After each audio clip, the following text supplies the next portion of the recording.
of JLC TV Live here from our HQ warehouse in the lovely but quiet, sunny town of Clevedon, just outside Bristol. If you've never been, go. Yes, that's where our HQ is based. This is where we do the lion's share of the business. This is our warehouse, big and looking very tidy at the moment, as we saw from yesterday's episode. We've got some new tech with us now, so you get to experience the new sound that we're working with now. But of course, we are closing in on Thursday now. So today, I wanted to dial it back. I wanted to go into a little bit more about how this all began here at JLC. And if you don't know, we're a JLC distribution company. We are a IT distributor, IT solution experts here at JLC. We've got a team of around 45 to 50, and that is here in Bristol and also in the Netherlands as well. We deal directly with IT resellers only, exclusively IT resellers. So guys that big organizations and small that resell our equipment, and they attach with smart accessories as well, with devices as well. We aim to increase their margins by adding a wider portfolio to their offering as well. So what we see all here is what we offer, and that can be anything from tablet and smartphone accessories. We do the devices now as well, headsets, webcams, and anything peripheral based. So we do all cables, everything like that. So it's a very big portfolio that we do here at JLC. But you've not got any questions? We've got Luke and James are both saying the sound is so much better. Is it? Great, that's good. And Kelly says hello. We can always rely on Kelly, can't we? Oh, is she? Kelly, it's good to have you in the chat, James. And Luke as well, of course. Always good to see you guys. Well, Luke is going to be different as well. Normally Luke's here with me, but I'm flying solo today with our Thursday's episode. So I wanted to dial it back, as I said at the beginning of the episode. So I wanted to explain the story a little bit, and I've probably told it again, but I can say I've told it before, but I'll say it again. My role here is an account director. I also head a new business. But I like to consider myself as banging the drum in terms of new business. So I'm always looking for new sources of revenue for the business. I'm also dealing with first point of contact with customers as well. So if we've got a new customer come on board, I'm that person that's going to sort of dive into about how JLC can offer and how we can support them as well. It's all about finding their problems and solving them here. Real problem solvers here at JLC. So back in the days, the early days, right, of JLC, we weren't called JLC, we were called Jammy Lizard. Jammy Lizard was a company that James was doing in the earlier days in his garage. But I heard of what James was doing prior to me working here, and actually James offered me a job working with him. I was about to lose my job at a stationery company, none other than my dad's stationery company. So I was on the ropes a bit. So James approached me actually. James was at a party, a New Year's Eve party years ago, and he offered me the job. It was like 3 a.m. in the morning, and he offered me a job. He said, "Do you want to come work for me?" So that Monday, so it was a Saturday, I think that Monday I came in.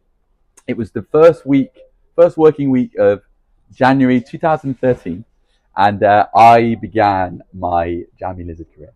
So within a couple of weeks, I was packing phone case orders. It was predominantly eBay and Amazon that we were selling on. So, and Beat was there as well, our co-managing director, and I started to pack for them. I started to pack all these orders. So I was getting orders that we'd get through on like an A4 piece of paper, and it was off eBay, off Amazon, and it'll be iPhone 3GS or polka dot case, real like end user stuff.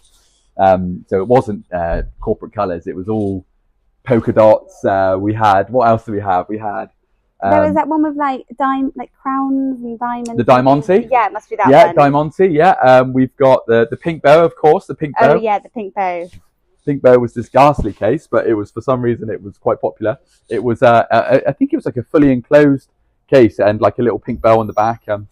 We had a lot, and we had, of course, the black and tan. The black and tan was banging the drum. It was our spearheaded product, our product that got us out of the dark. It was the one that we were selling so much of.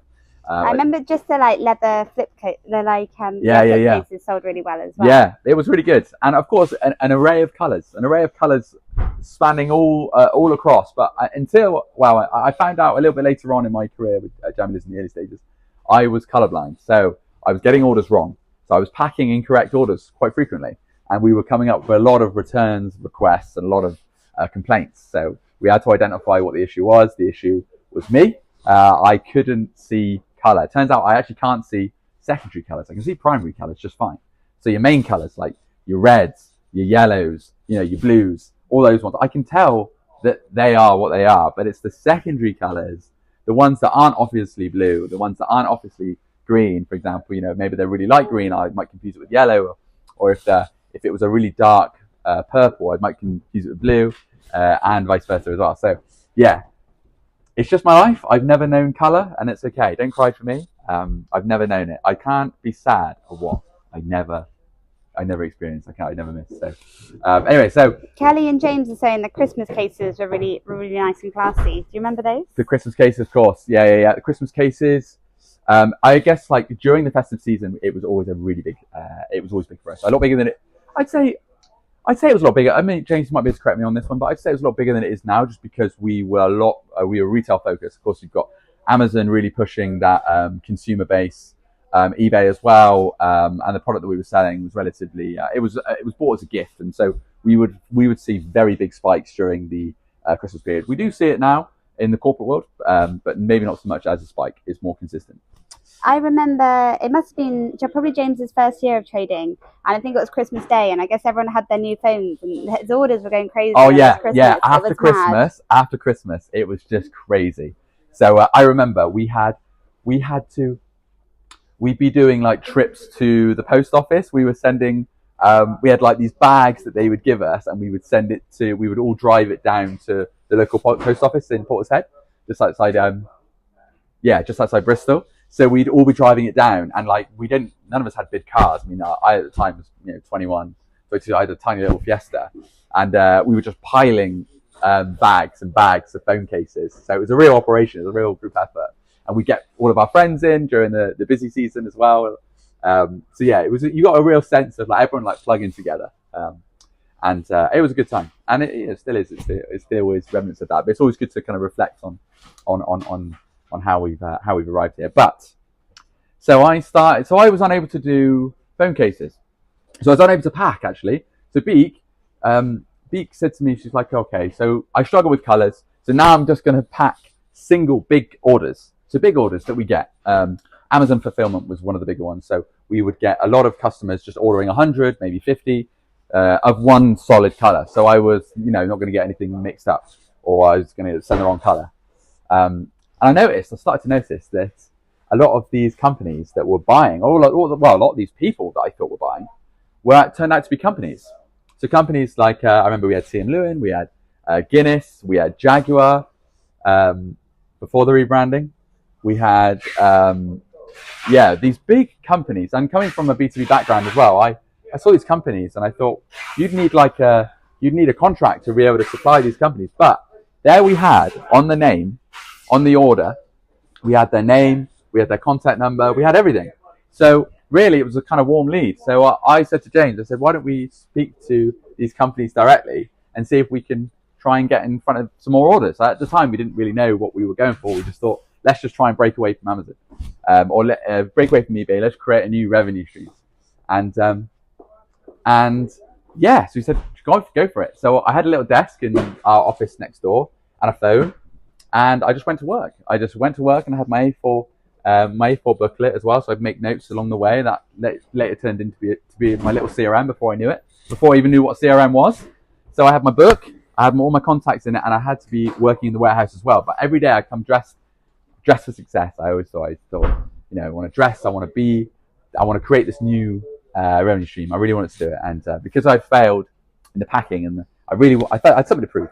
So I used to go out into Bristol as well. I used to do like door knocking as well back in the stationery days. So I was trying to do that, trying to replicate it, and see if we can sell some phone cases directly to the end user or directly to our customer base, so we could own the customer. Because selling through Amazon, it was really tough. Amazon owned the customer. Do you remember your first ever B2B order that you did? I remember the first big one. The first big one was TM Lewin. So TM Lewin, the suit company, they bought 200 black and tans from me. That was my first big order. And maybe in the earlier days as well, we did Yeah, I remember 360 iPad cases, iPad mini cases. They were going to a constabulary, but my first big one was Avon and Somerset Constabulary. So Avon and Somerset Constabulary, and I've mentioned this story before, but it was our first big one. It was 5,500 privacy screens and 5,500 rugged cases. It was our Viking at the time, which is now our tyre case, but it used to be called the Viking. And they ordered those. It was about 5,500 of each line. It was about 40 grand. At the time, it was crazy money. It was just about 40 grand top line turnover. It was really good. And I thought, like, that's when I thought, then, like, we're on something. Anyway, so it was only till a bit later on that it kind of really developed. It was always going quite slowly because I still had a job to do in the warehouse. I still had to pack. I still had to clean. I still had to organise the warehouse. It was nothing on what we've got now. Luke's always done a great job, and so have the team here. But that's the story. So we began there, and then later on down the line, we became JL Corporate because Jammy Lizard wasn't getting that same buzz, wasn't that corporate vibe. And I thought, let's just do JL Corporate, and we've since changed it. Now it's JLC Distribution because it was getting confusing about what we were doing. We sounded like a law firm, but we didn't even know who we were going to target. Really, we didn't know. We just kept pressing on. We just knew that we wanted to own our customers eventually. And it couldn't have got to where it was had it not been propped up by Jammy Lizard. Jammy Lizard at the time was still doing considerable numbers in the retail and end user space. So we couldn't have done what we were doing. And because of our ad hoc orders, some of the deals that we were working on, they would take a long time to close. And when you're speaking to the likes of China and our suppliers over in Asia, they want you to commit to volume. But because we were ordering so much with Jammy Lizard, we were already committing to volume. So the small orders here and there, it kind of made up for it because we were ordering so much from Jammy Lizard. So we kind of just added on hours. So it kind of worked out really well. And as Jammy Lizard kind of came to a subtle, not decline, but I think it got to a point where, we were moving all of the business over to JL Corporate at the time. And we wanted that full customer ownership. We wanted to deal with our own customers. So we took out another office, and that was next door. And I started there at a little shoebox office, my first office, and it was going to be my full-time role. It's exciting times. And then more and more, we got Beak that joined my team as well. So Beak helped me organise things because at the moment I was packing my own orders, I was doing the invoicing, doing the rest, learning as I go. Bearing in mind, I basically, it felt like at times I was doing the whole thing. So I was learning about VAT, I was learning about the all of it, and these are things now that obviously I'm still learning, but I feel like I'm pretty confident in. But at the time, it was all just a learning. And there were some days where it was really tough. Some days were more harder than others. Certainly when I'd been charged with growing that division. So it was hard. I wanted results, and we as Jammy Lizard started to decline, we were coming up as well, and more was expected of us. So we wanted to do more. We wanted to bring on more. So we decided at one point, we thought, well, because we're going for everyone. And we're going for end users, we're going for I didn't even know what an IT reseller was. I didn't know what a distributor was. I didn't know the difference. So I was still learning. So, and it was great. And it was really good. And it was really testing. And I've made thousands of calls, probably millions of calls in my career. So, if it hadn't have been for that grind, if it hadn't have been for that determination, that consistency of always turning up in a suit, I don't think I'd be here today. Now it's definitely changed me and molded who I am today. So, it's been a great journey, and everyone else has joined us as well. So it's just been really good. I mean, we're surrounded by people now that know different areas of the business that we don't all know. We all complement one another. So it's just been a great journey. Luke says, if you were still part of the operation, what job would you like to do the most? The operation side? Yeah. Oh, do you know what? I actually, that's a good question, Luke. Thank you. I always liked, I took pride in cleaning the shelves. It sounds silly, but I would look at this, right, and I'd be like, right, what can I get rid of to create more space? Because we always getting stock in, so I'd look at that and I'd be like, right, well, if there's 5 in there, maybe we can mix that with that. Obviously, it needs to be the same kind of product, and maybe we can utilize the space. So for me, I would take real good pride in it. So at home, I'm similar. I get a bit weird with cleaning and things like that, but I like cleaning the front of my house because I like it looking really clean when I come in, and I felt the same kind of pride and ownership of the warehouse. So maybe something in the warehouse, Luke. I'm not sure. I don't know. What do you think, Luke? You probably don't want me there because I'm not very organised. But I quite like like maybe the organisation of the space, like perhaps. kind of Arthur's kind of role in it. Yeah, I'd say so. Yeah, just the guy that knows it all, in terms of product.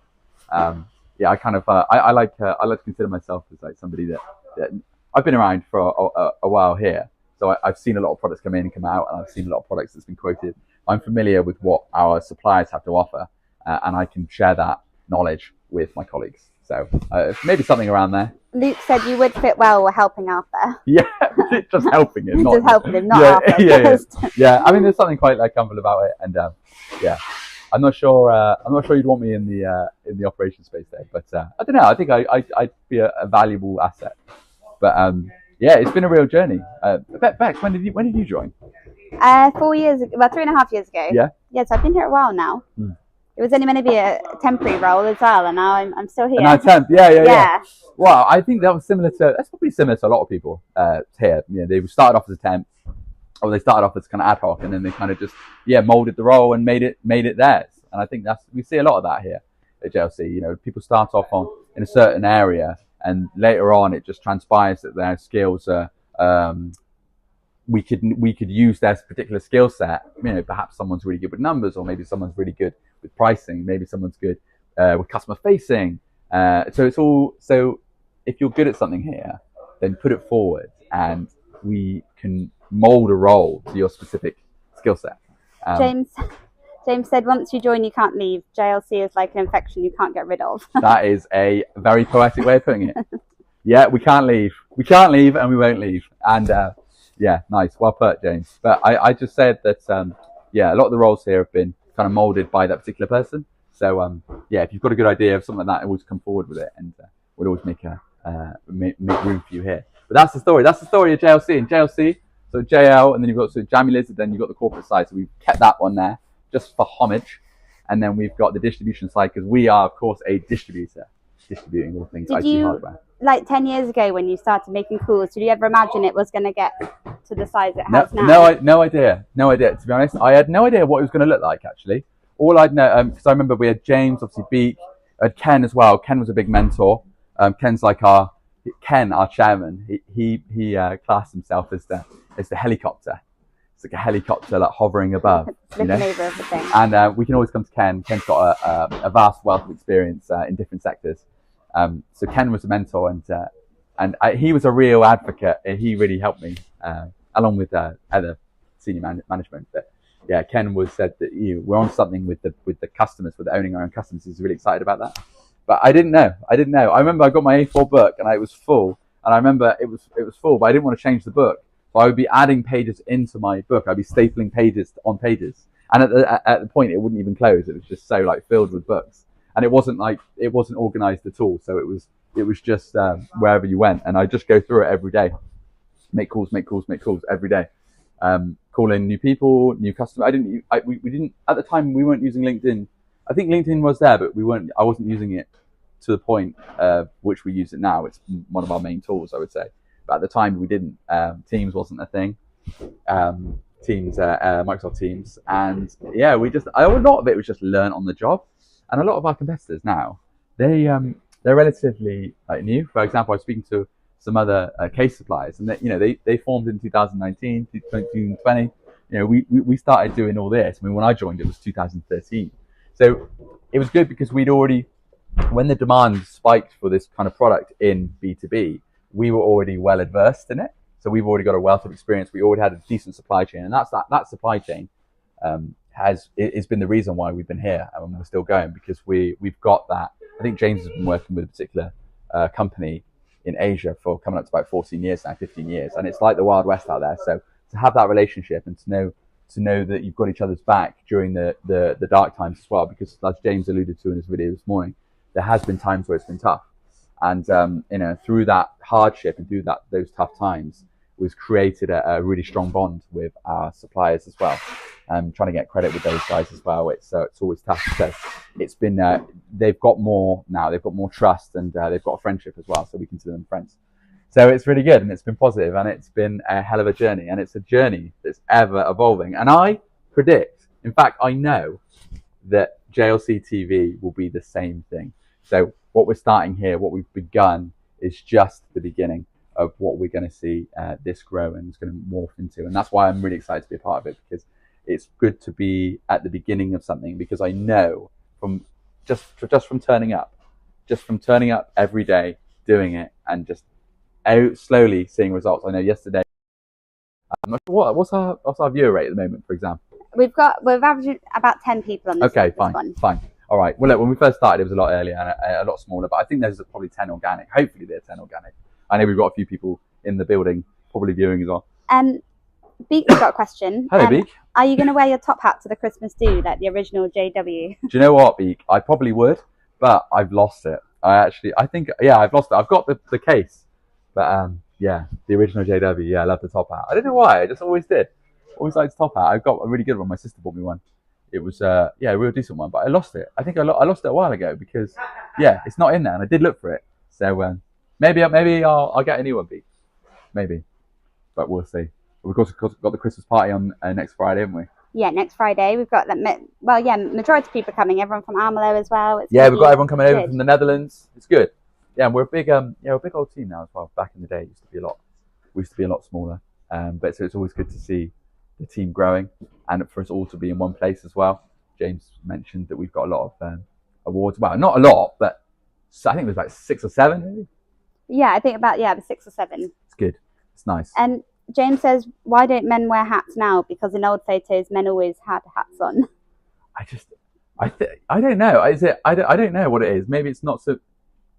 I guess, was it a social like hierarchy for a hat? I'm not sure, because you had like the workers would wear like the Peaky Blinders cap maybe. And depending on what era you're talking about, James, I'm guessing we're talking about the top hat era, probably early 1900s maybe, or late 1800s. I don't know. I just picked that number out of the blue. I don't know whether that was the actual era. But that's a good question. I don't know. I feel like people do wear hats, but not in the same way they used to. I think it used to be a real symbol of social status. You know what I mean? Yeah, definitely. Like top hat, like maybe a watch. That's cool, isn't it? The watch, the pocket watch. Oh yeah, they always had the gold one. Time. All you had was time. All you had was just your word, and that you had to be places at certain times. Now we're not worried about time. We're not really worried about it. If you're a little bit late, that's absolutely fine. It's just people don't. I don't think people value time as much anymore. Maybe there's something in that, because if no one was there, if you weren't going to be there, then there was no way of letting that person know. But now, of course, there is. You can even track where someone is. Yeah, you can just text someone a moment before, like, I'm not going to make it anymore. Exactly that.